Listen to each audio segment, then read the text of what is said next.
Marxism is at our door, and this is no accident. These riots are no coincidence. This is the culmination of decades of that ideology being taught in our universities.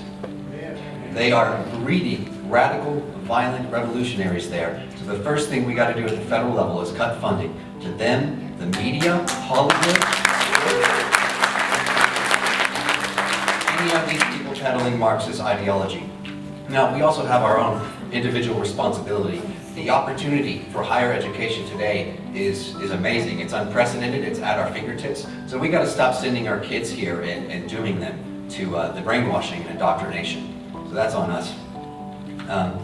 Now what I'd like to do in the short term is see term limits imposed. They're not going to vote themselves out of office. It's got to be new blood. And incumbents are falling left and right all over this nation. So now's the time. We have the public support, and if for whatever reason we can't get enough votes in Congress, then I will be a loud advocate for a convention of states as a means to bypass Congress and get a constitutional amendment made to alter the 17th Amendment.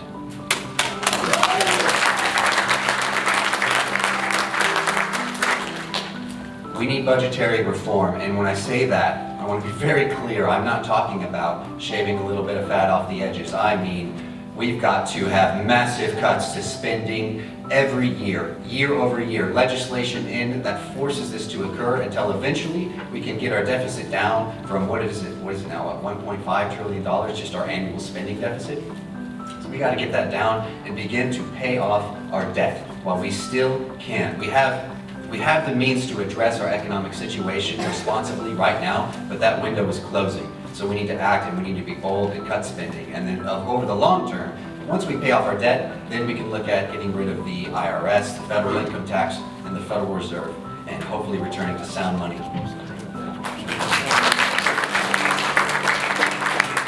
And the last thing, real quick, if you didn't catch it, is that I would be opposing lockdowns pretty aggressively. So that's something I'd also like to do immediately, as soon as I get into the office. But my name is Neal Gist. We're running a grassroots campaign. Guys, if you want to support us, share my videos, share my speeches. They have a great conversion rate. So just, be real obnoxious with your friends. Watch this, or email them, text them, post it right on their timelines. They're being shared everywhere. It's been quite a blessing. We don't have the money and the special interest that my opponent does. So it's all grassroots. So please consider supporting me and voting for me, Neal Gist, this August 4th. Thank you very much. My name is Neal Gist, candidate for the U.S. House of Representatives, Missouri's 4th District, and I approve this video.